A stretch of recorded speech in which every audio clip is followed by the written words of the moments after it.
Hello everyone, good morning. It's Marie here from Marie Cooks Up a New Life. If you're new here, welcome.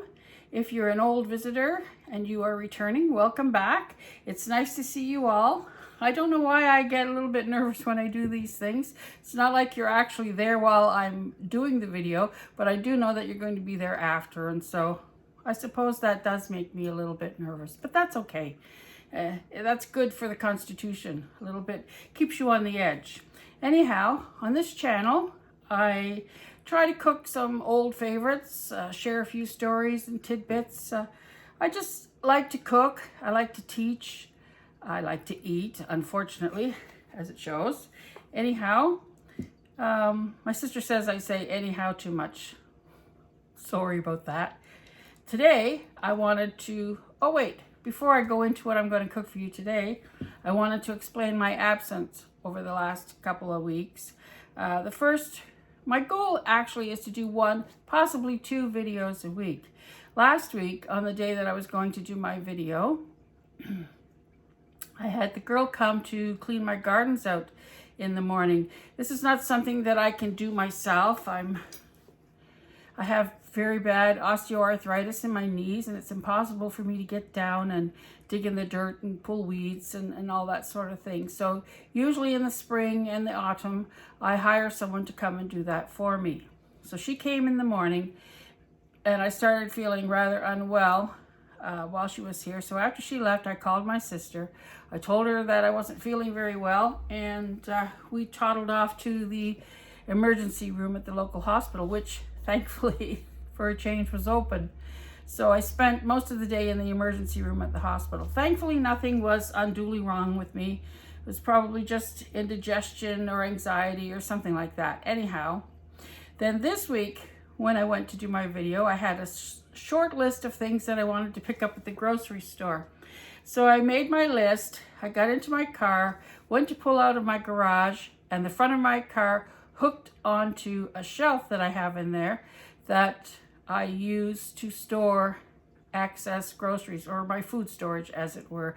There's tons of cans and jars and things of that on this shelf. Anyhow, as I went to back out of the garage, my car either hooked onto it then, or I had hooked onto it when I had parked it the day before, and it pulled the shelf over onto my car. And onto the floor of the garage.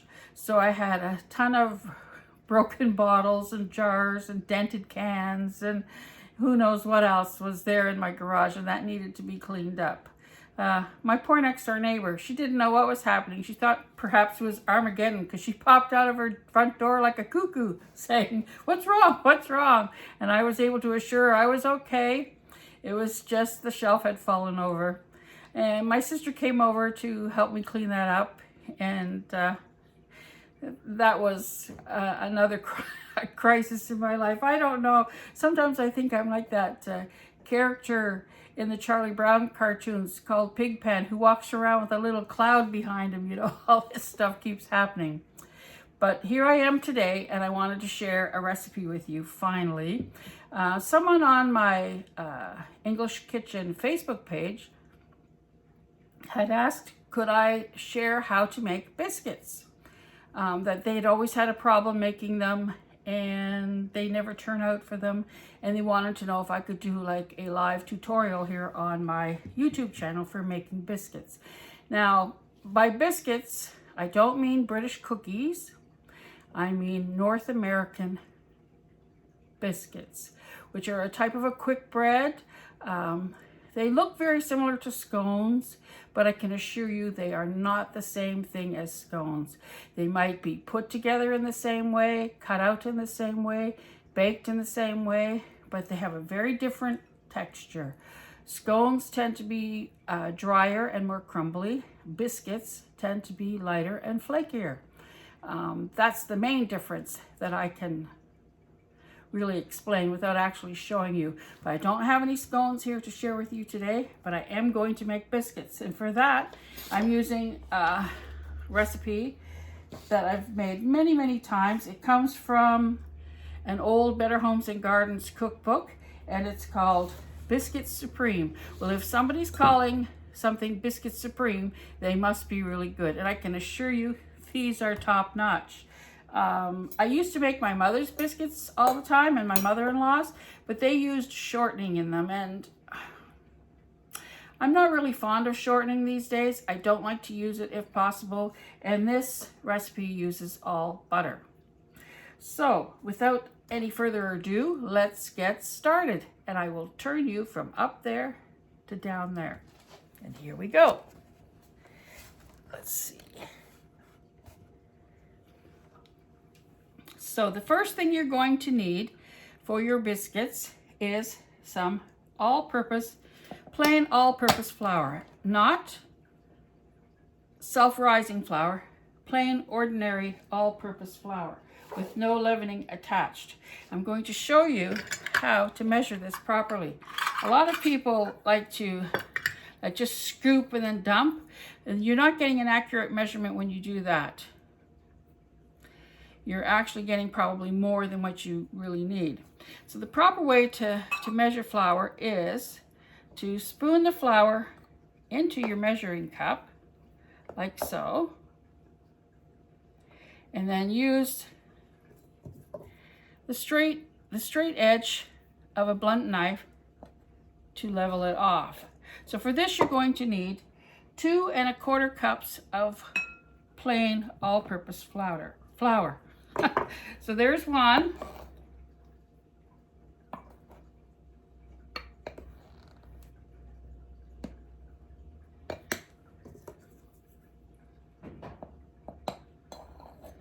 And there's 2. And I'm using these metal measuring cups. I find that these are the best.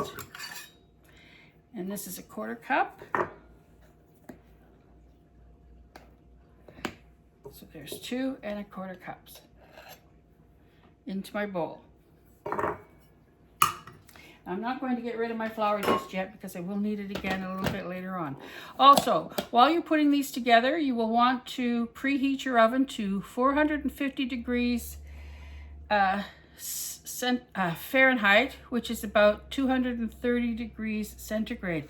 So 2 1/4 cups of plain all-purpose flour is the same as 281 grams of flour.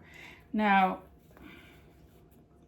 I'm going to take, I should have done this actually separately, but I'm going to take 1/4 cup of this flour out and set it aside for after. So there, that's my 1/4 cup set aside for after. To this flour, you're going to add 1/2 tablespoon of baking powder. And wouldn't you know, that is the one measuring spoon I didn't bring out. Just a minute.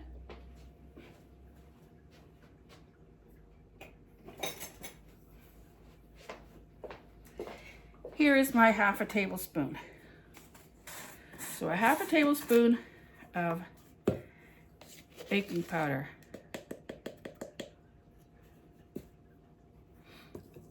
Don't fall. So this is 1/2 teaspoon of baking powder.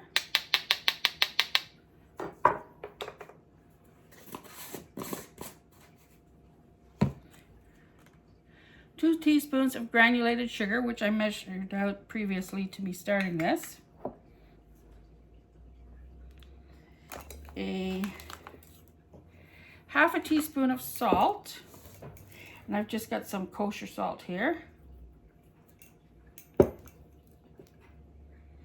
And 1/2 teaspoon of cream of tartar.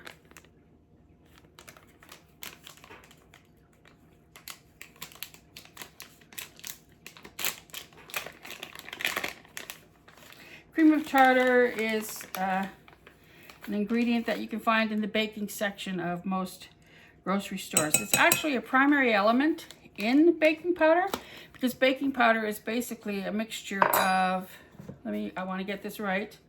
It's a mixture, doesn't say. Well, it's a mixture of cornstarch, baking soda, and baking tartar. So anyways, cream of tartar, sorry.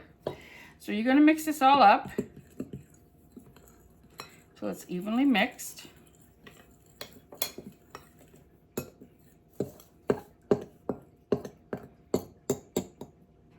And to that, you're going to add a half of a cup of cold butter, or 115 grams diced. Now my butter's in the fridge. I'm just going to get it and bring it out.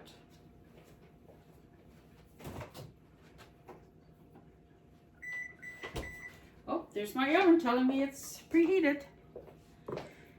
Okay, so this is a half a cup of butter, which is 115 grams. I like to buy the butter in the sticks. I don't know why. I just find it a lot easier to handle, and very conveniently, well, here in North America anyways, a lot of the measures are printed on the pack, so you know that it's a half a cup, or you can just lop off a tablespoon or whatever when you need it. So I'm going to cut this butter into cubes and drop it into my flour mixture.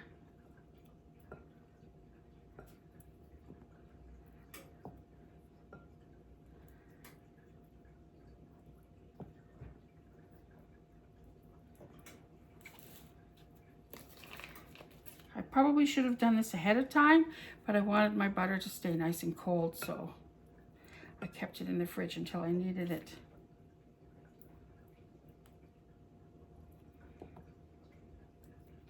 I'm using salted butter. A lot of people might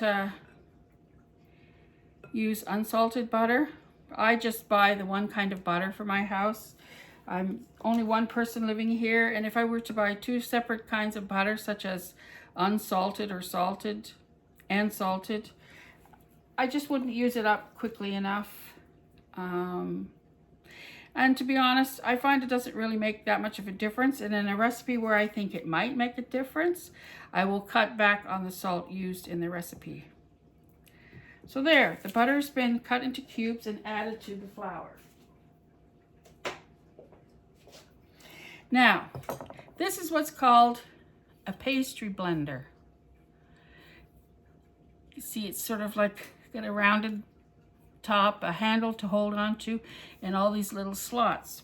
So you're going to use that to cut butter in to the flour, and that's what this is called, cutting in the butter. Now, if you don't have a pastry blender, it's not a problem. You can also use 2 forks, 2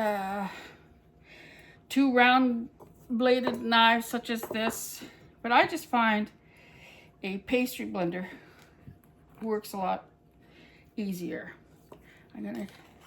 Sometimes you might want to stop just to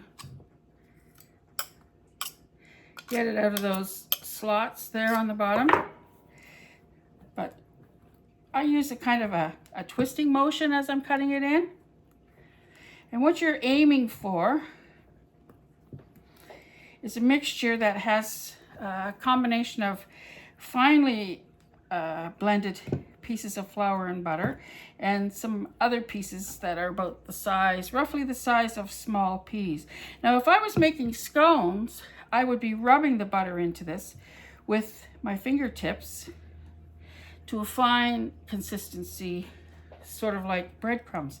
And that's where you'll find a difference between biscuits and scones, is in the way that you incorporate the butter into the recipe. So you're just going to want to do this until you've got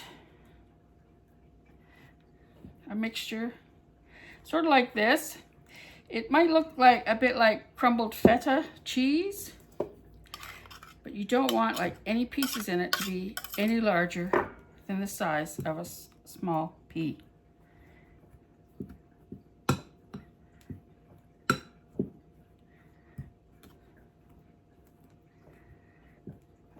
That's about good now. Let's take this out. Now the butter, as the biscuits bake, the butter is going to make like little pockets of air as it melts in these biscuits, which is going to add to their lightness. So let me put that over to the side. And I don't know if you can see or not, but that's roughly the consistency that you're looking for.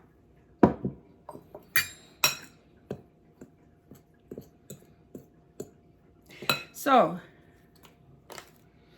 that, you're going to add 1 cup of whole milk.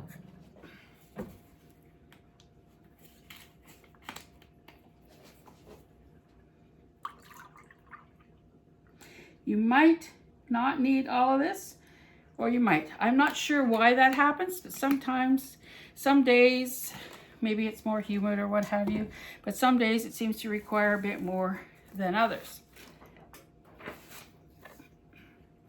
So you're going to make a well in the middle of your flour mixture, like so, and you're going to add in roughly 3/4 of your cup of milk. Now I like to use a fork to mix this together. You can use a spoon or a spatula or a knife, but you just want to quickly pull the flour from the edge of the bowl into the center to make a soft dough.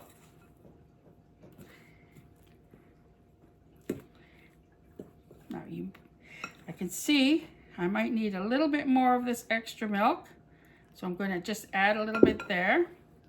What you're aiming for is a soft dough that is not sticky and that starts to pull away from the sides of the bowl. A little bit more.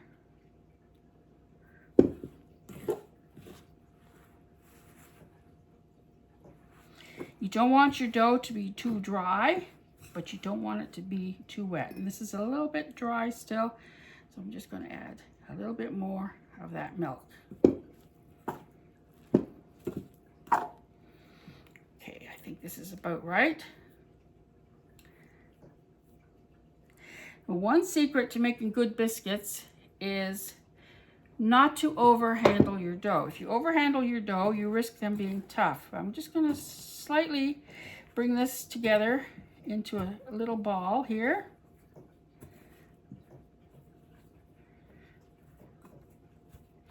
Like so. Just knead it a few times. Now I'm going to turn that dough out onto the board. So you've got your dough here. Now you could roll this out, but I like to pat it out, and I'm going to pat it out into about, oops, I should have floured my board first. Just add a little bit of flour, oops, add a bit of flour to your board. Pat your dough out, and I'm going to fold it. Give it a bit of a turn. Pat it out again, and then give it another fold. Now you can use a rolling pin to do this, but I don't find that's necessary. Just pat it out, and you want to pat it out to about a 1/2 inch thickness. Now you want to repeat that folding and patting about twice. I've done that now, so now this is going to be the dough that I use to cut out my biscuits with. So you want to have your oven preheated and a baking tray ready that's lined with greaseproof paper. Now I have patted this out to about a 1/2 inch thickness here, and I think, I don't know, it's about a 2.5 inch round sharp cutter. You want to get as many cuts out of this first pat as possible. Biscuits that you can of course re-roll the scraps and cut out more biscuits, but they're not going to be as attractive as the first biscuits, and they might turn out a bit lopsided. Now the secret to having straight up and down biscuits is to use a sharp cutter like this to press it down firmly, straight up and down. Do not twist the cutter. Lift the cutter up, straight up and down, without twisting, and there's one biscuit. I'll put that on my baking sheet. Now, The question here is, do you want biscuits with soft sides, or do you want biscuits with crispy sides? If you want biscuits with soft sides, place them closer together, and you can use a pie tin for that. But I like crispy sides, so I'm placing mine about 2 inches apart on a baking sheet. So you just continue to cut. Remember, don't twist your cutter. Straight up and down until you've got as many cut out of this first padding as possible. I'm just going to pat that out a little bit more so I can get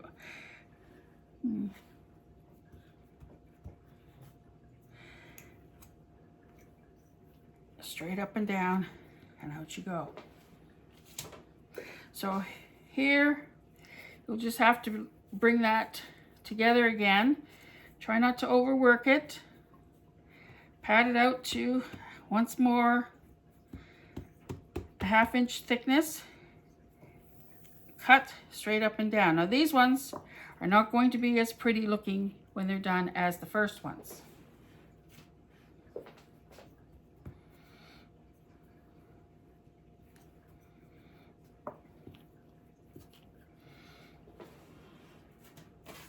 I'm placing them on my baking sheet. I'll probably get one more out of this.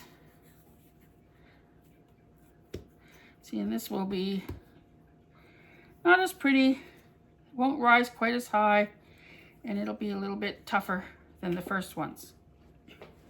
Right. So there they are.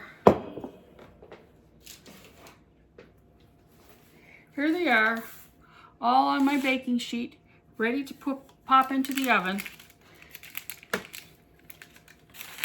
450 degrees or 230 for approximately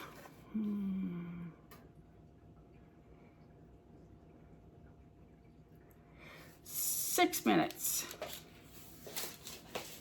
We'll do them for 6 minutes. And then I'm going to, pardon me, I'm going to set my timer. My sister says that's annoying, setting the timer, because it makes a lot of noise. However, I don't find it to be so.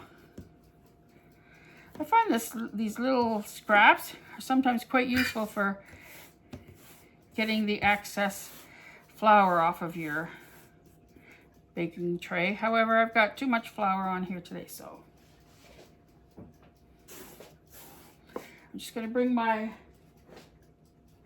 bowl back over here and brush it off there. Put these things into the bowl. Put this over in my sink, or by my sink, ready to clean up. I didn't use all of my milk, so I can put that back. I'm just going to put it back in my milk jug. Waste not, want not. Put my milk in the fridge.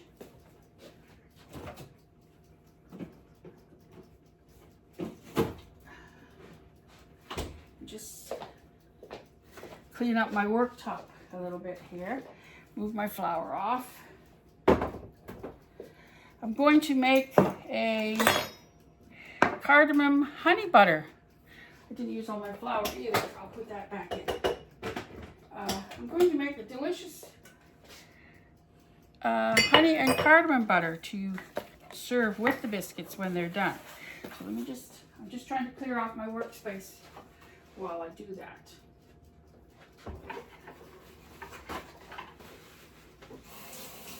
Or before I do that, excuse me.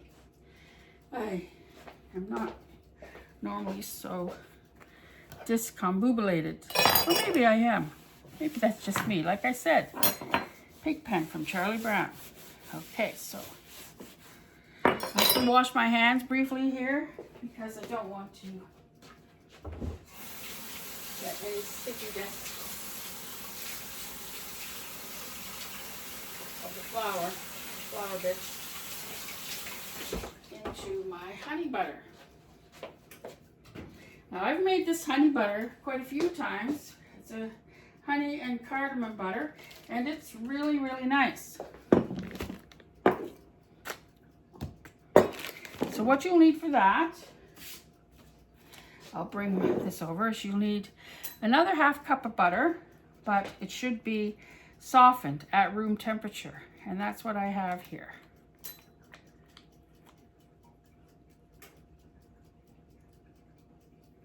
So it's a 1/2 cup, 115 grams of softened room temperature butter. Where's my little...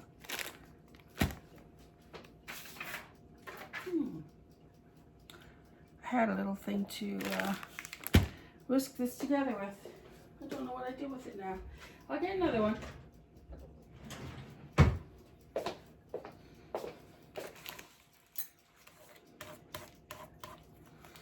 So you've got your room temperature butter. Normally I would probably use my mixer for this, but I've got my camera clamped onto the edge of my baking island here, and it's got the drawer that I have my mixer in clamped shut. So you're going to need a 1/2 cup of butter at room temperature and 2 tablespoons of honey. Now I've got this little jar of, oh, gee, this won't open up. This is a real comedy today. Little jar of Bon Maman honey that I got in an advent calendar last year, and it's got approximately 2 tablespoons in. So I'm just going to add that to my softened butter. I just love these little jars. They're so cute. I use them for all sorts. They make great, you know, if you're going to present a plate of scones or what have you, or on a breakfast plate. These little jars are really cute, filled with butter or honey or whatever for your guests. They make a nice presentation. 1.5 tablespoons of icing sugar, which I have here, and this is my 1/2 tablespoon measure. So that's a 1/2. 1. 1.5. And a 1/2 teaspoon of ground cardamom. Now, you could not get ground cardamom for love nor money over in the UK. You could get lots of cardamom still in the pods, but you couldn't get it already pre-ground. I used to really miss it over there, because what you would have to do is to empty the pods and then grind the cardamom yourself with a spice grinder or a mortar and pestle, and you have no idea how many pods with the little seeds in them it takes to make a 1/2 teaspoon of ground cardamom.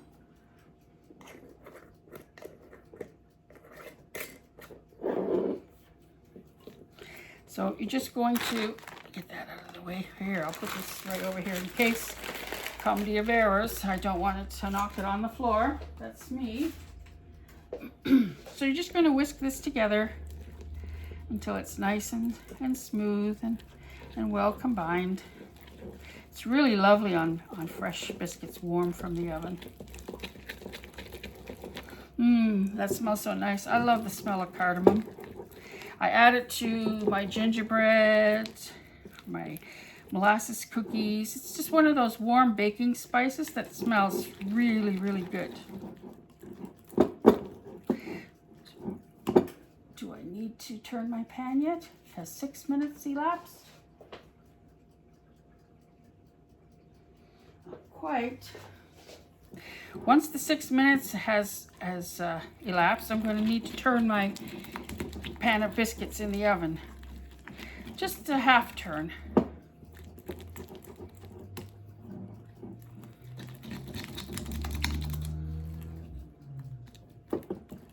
You can see that's coming together really nicely. It smells really good. It's going to taste really good. Okay, so I think the 6 minutes is up. So I'm going to rotate the pan 180 degrees and continue to bake my biscuits for a further 4 to 8 minutes until they're light golden brown.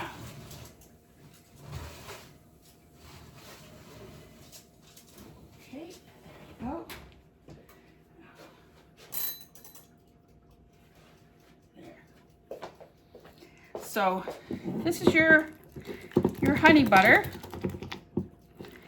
nicely whipped together. Now you might want to put that into a really pretty dish in order to serve it. Let's see, what do I have that I could use that's really pretty? Oh, just a minute, I got something that's perfect right over here.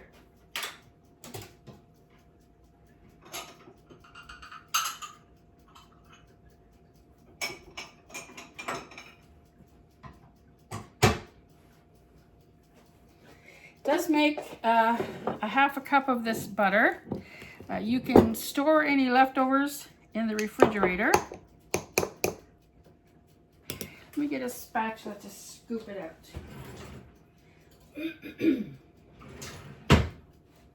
You can store any leftovers in the refrigerator. It'll keep for quite a while. There's nothing in it that's really going to spoil, except for maybe the butter. I would say you could probably keep it in your fridge for a good month.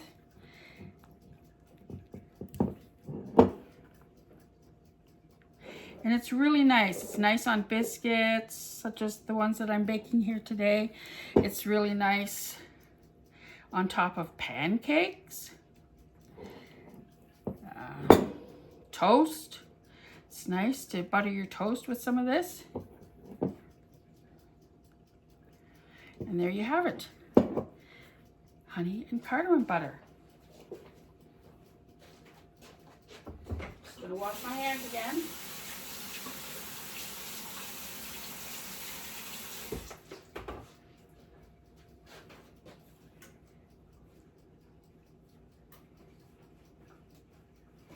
Now, I wanted to show you these today.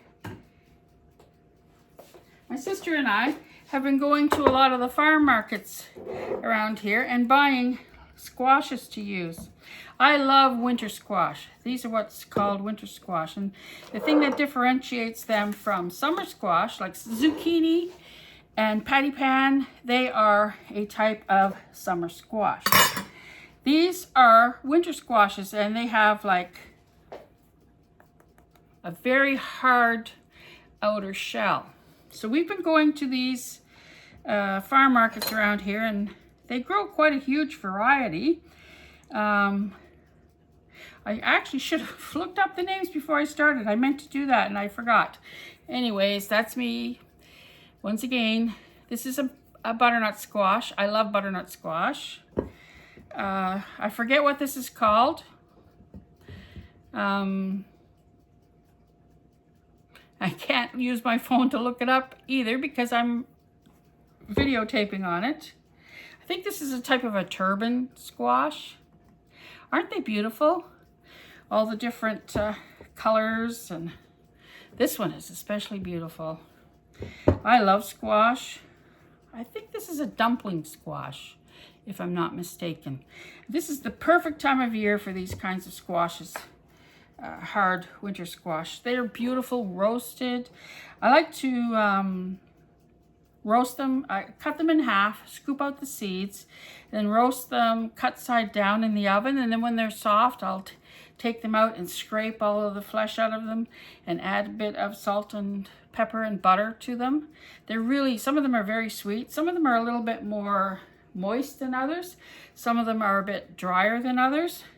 They're great in stews, soups. They make beautiful soup, but I like them just as a side dish. It's going to be Thanksgiving here in a couple of weeks' time, on I think the 14th of October, and squash is always a vital part of our Thanksgiving dinner. This year we've decided we're not going to do a turkey. I'm the only one that likes turkey. Isn't that sad? Anyhow, nobody wants me to cook a turkey or to cook a turkey themselves, so we're just going to pick up a bucket of fried chicken at one of our favorite places and then have all the usual sides with it. Those biscuits should be just about ready. I'm going to get a plate to put them on.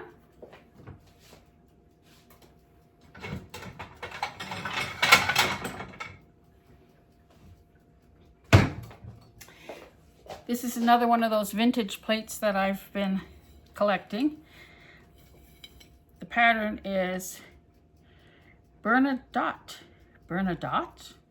It's, the pattern is Blossom, and it's Czechoslovakian China.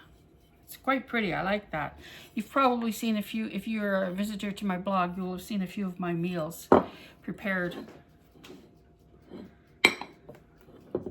and served on this plate. I'm just going to check my biscuits here. It can take anywhere from a further 4 to 8 minutes. They should be just lightly golden brown, and they are done. It's a good thing I checked them. There they are, out of the oven, done. I'll show you the difference. Oh, they're very hot though. I'll get a pair of tongs.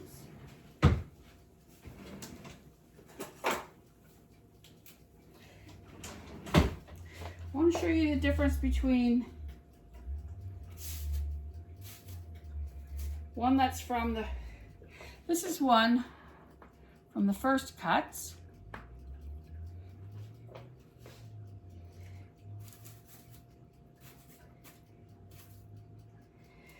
And this is one from the second cut. You can see they're not quite the same. But my, they're beautiful. They've got like a lovely golden brown bottom, golden brown on the top. If you wanted to, you could brush the tops of these with some butter, which is very nice. I'm not going to bother with that today.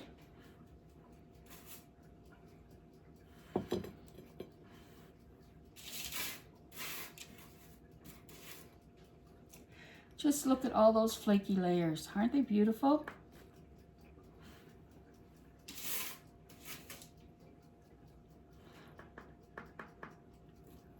And there they are, ready to enjoy warm with some cardamom butter. Got a plate here. I've also got a jar. I'm going to open up a jar of my crabapple jelly that I made last year.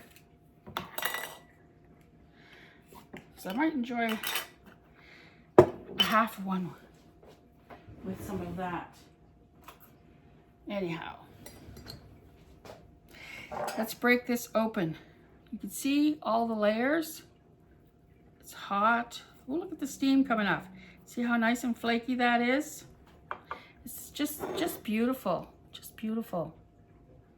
I'm going to spread a little bit of this honey cardamom butter on one of them. Oh, what the heck. I'm going to spread some on both.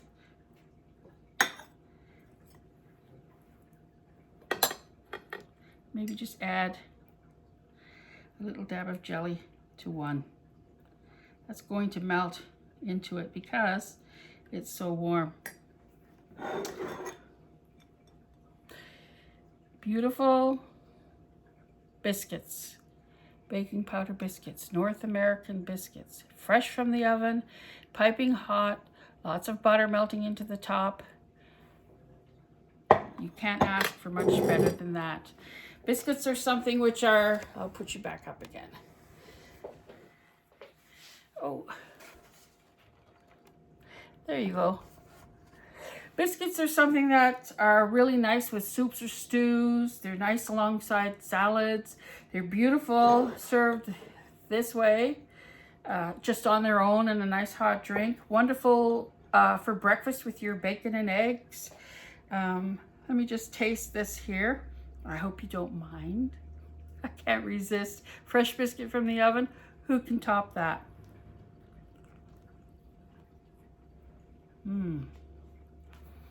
That is just so wonderful.